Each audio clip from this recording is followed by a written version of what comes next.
All right, today we're actually going to dive into creating quadratic equations. So we've played with each of the forms, the intercept, vertex, and standard form. So we're going to see if we can actually build them today. We built vertex form just a little bit in our assignment in 3.4, so we'll see if we can kind of connect that today. First of all, let's start with just revisiting each of the forms and finding the function's vertex. So that's one thing we want to make sure that we're able to do. So the bell ringer says for each given function, first state the name of the form of the quadratic function, and then it allows you to choose between intercept, vertex, or standard, and then determine the function's vertex. So this first one, if we look at it, looks like it's in vertex form, right? Notice our h and our k there, it's raised to the second power there. So this one would be vertex form. We can see the vertex right off, and it looks like the vertex there would be at the point -1, -3. Okay. The next one, notice that's factored, so we call this one intercept form because we can easily find the intercepts from that. And remember, intercept form we had to do a little bit more work. So in order to find the vertex, we had to take the two solutions, and the variables that are used for that are p and q, and then we find halfway between them. So we take the average of the p and the q. So if we look up here, it looks like one of our solutions from this piece right here, if this were equal to 0, our 0 would be -1, and the other solution, x would be equal to -7. So if our two pieces are -1, -7, that means we have -1 plus -7. We'll divide that by 2. That would give us -8 divided by 2, which is -4. So we know that for our vertex, I'm going to write it over here, the x value will be -4. Now to find the y value, we just go ahead and plug that x value in. So we're going to take that original equation, y equals, and everywhere that there's an x, I'm going to put that -4. So we have -4 plus 1, -4 plus 7, and it looks like we end up with -2 times -4 plus 1 is -3, -4 plus 7 is +3. So we get -2 times -3, which is 6, times 3, which looks like we're going to get 18. So we end up with -4, 18. Then the last one, standard form. Again, there's no parentheses on this one, right? We know this is standard form. And if we look at this one, we know that we need to calculate it using the -b over 2a. Because this one has an a, b, and c. So here's my a value, which would be 1, because there's no numerical value written there greater than 1. B would be equal to 10, so we're going to use those two pieces. So we're going to go -10 over 2 times the a value, which was 1. And that was going to give us -10 divided by 2, which is -5. So I know that my vertex here is going to have an x value of -5, and then again we go ahead and plug it in to find the y value. So we're going to have y is equal to, we do -5 squared plus 10 times -5 plus 12. You can either plug that into your calculator or work through it by hand. So we get 25 minus 50 plus 12. 25 minus 50 is -25. And then if we add 12 to that, looks like we end up with 13, and I guess it should be -13. Oh, I guess I wrote up here. Awesome, so those are our three forms and our three ways to find the vertex. So let's talk about creating the equations. Now, obviously, notice the three forms would be kind of built in different ways. If I had this vertex form, if I knew the h and the k, this would be the easiest one to build because I can just put this right back in. If I have this vertex, doesn't help me a ton with deciding where to put all of these pieces. So the easiest one to create with intercept form is if you're given the solutions, if you already know the solutions. And then standard form, again, this one we're going to use the calculator to help us calculate a quadratic regression. So if we have at least 3 points, we can kind of plug that in and see if that works. So let's talk about the three forms. Again, we practiced this one a little bit, so I'm just going to walk through it. There is a written example here you can just read through, and then I'm going to do an example. So notice here it says if given the vertex and at least one other point, so you have to have one other point. We talked about the day one that if I have a graph and I just know that it passes through this point right here, I could draw infinitely many parabolas through that point. So you have to have at least one other point to create a unique parabola. Here's our vertex form. So if we know the vertex, we want to start with this form. Okay, so if the vertex here, it says lies at negative 1, 4, that's hk. And notice here we just put in the negative 1, which becomes positive 1 plus 4. So the h and k go into our equation pretty easily. Then we need to find the a value, so we use the point that it gives to us, passes through 112. We use that as like an xy value that work. So we come over here with our y value and we put 12 here.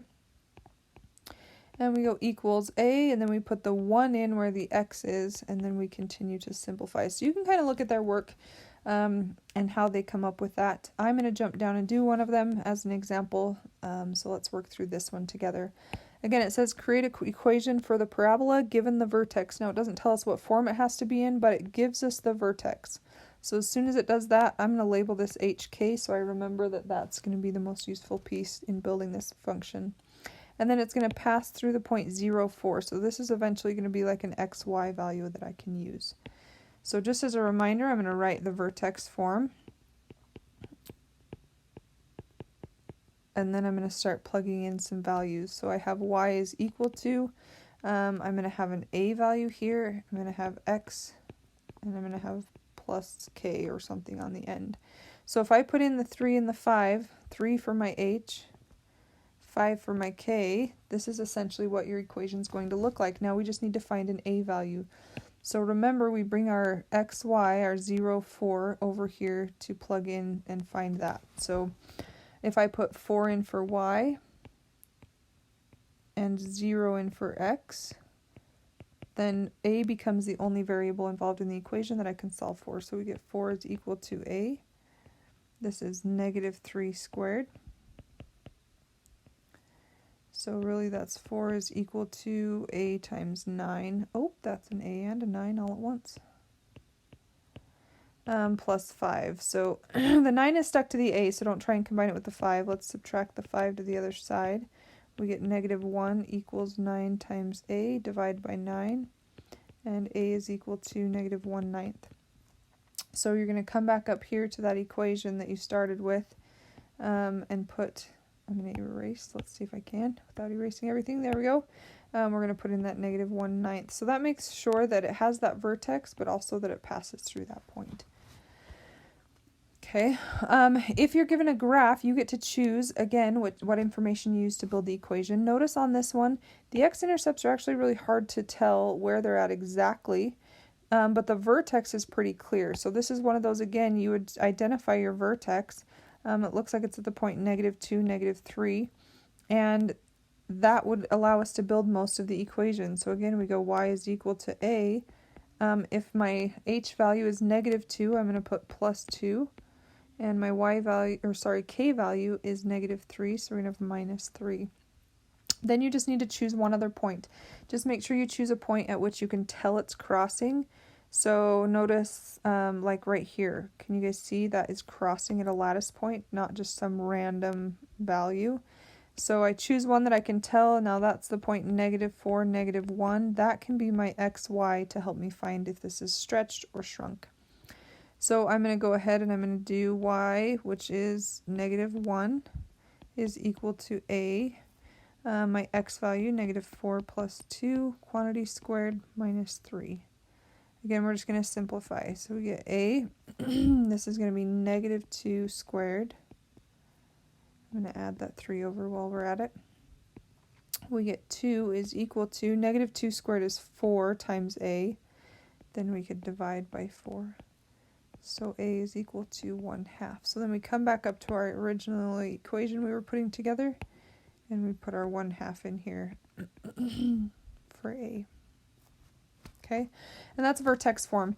Now intercept form works very much the same, only instead of putting in an hk, you're putting in that p and q value because you know the solutions. So again, here is our intercept form, and if we know the x-intercepts or the solutions, then we just have to plug that in for the p and the q. So for example, this says write an equation for a parabola that passes through the point 3, negative 3. okay, with x-intercepts, -3, 0. So there's one of those intercepts, -3, and the other intercept is 5.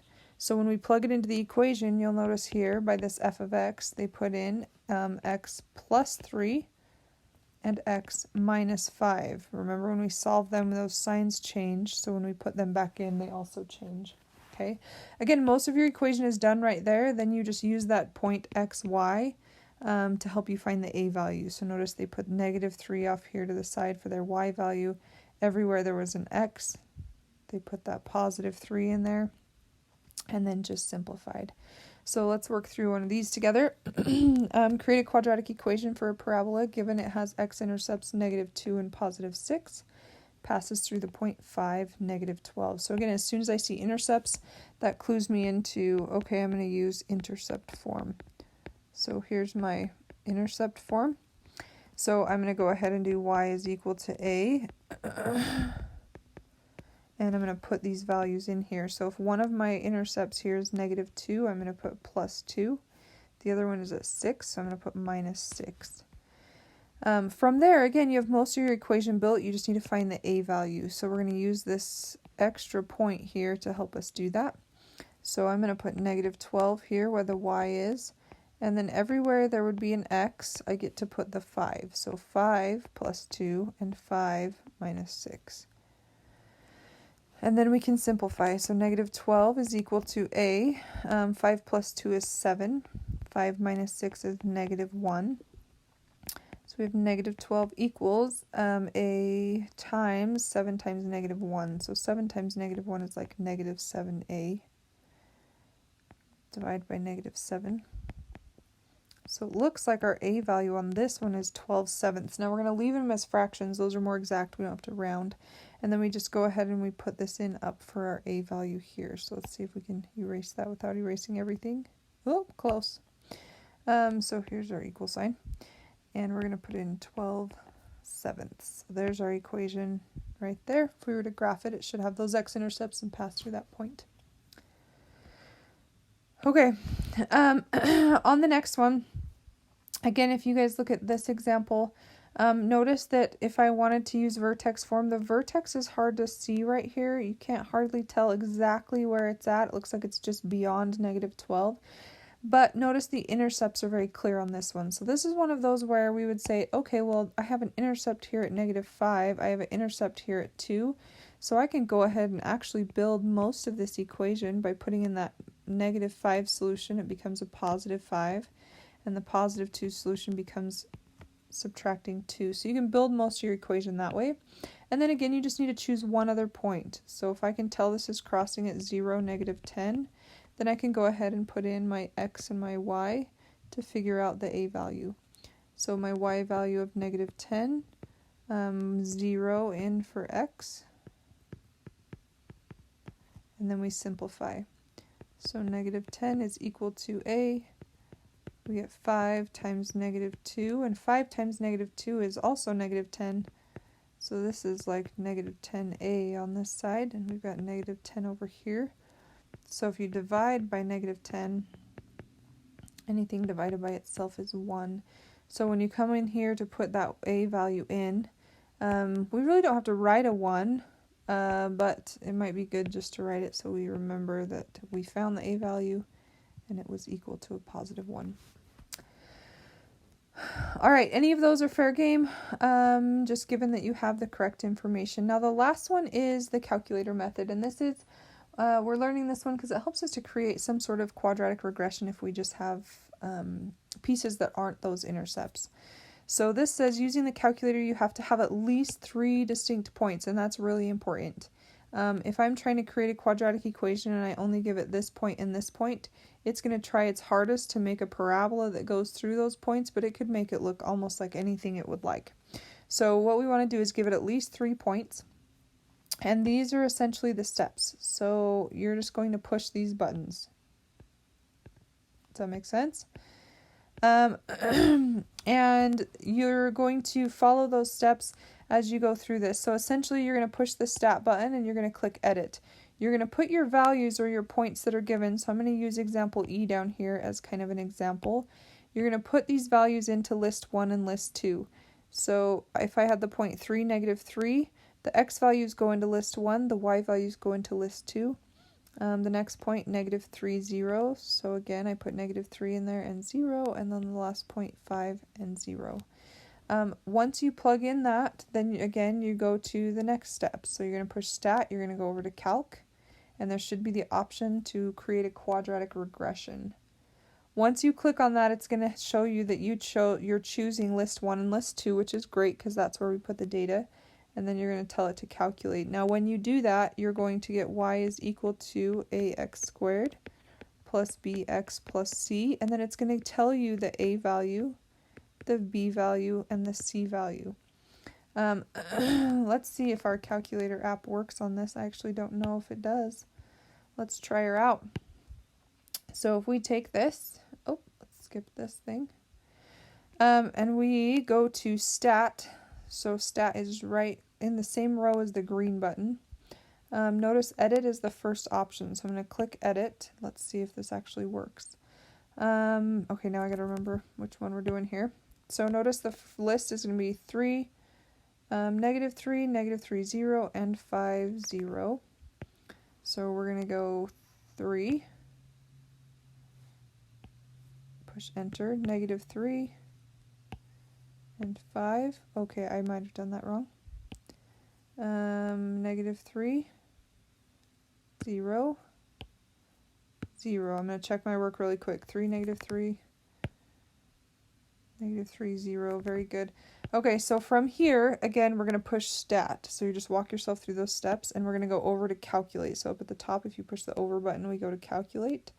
And notice my options are only linear regressions. So this little calculator is not going to help me on this one. I need a quad regression. So the calculators that we are using in class, or if you checked one out from the library, should do a quad regression.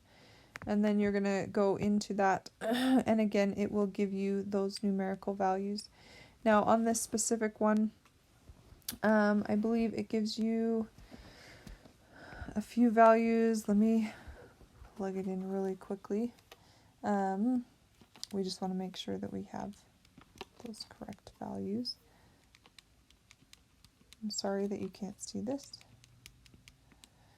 but I'm pushing all those same buttons that we just talked about. So in this case, we are going to have 0.25 given to you for the a value, negative 0.5, and negative 3.75. So when you see this part, again, this is what the calculator is giving you. That's not your final answer. You're going to put those a values in, put that b value in, and put that c value in. So our final answer would be y is equal to, we put in the 0.25 where a would go. B value is negative 0.5 with the x, and your c value negative 3.75. So this would be our final equation written in standard form. Just remember you need at least 3 points. So if you were given a graph, something like this, you could use the calculator as well. You just need to make sure you choose at least 3 points where you can tell that it's crossing. So if I was looking at this, again, this looks like the graph we just did, but this would be the point like negative 4, negative 1. That would be 1 point I could use. The vertex would be a good point I could use, negative 2 and negative 3. And this point over here would be a good one to use, negative 1. Oops, sorry, 0, negative 1. And once again, you would go back up and follow these steps to calculate it. So push stat to go ahead and enter those values. Push stat again, go over to calculate, and you're going to use a quad regression. If you don't have a calculator at home, I would hang on to these ones, and we will talk about them kind of when you come back to class. You'll be able to work through most of the assignments doing the intercept form or the vertex form.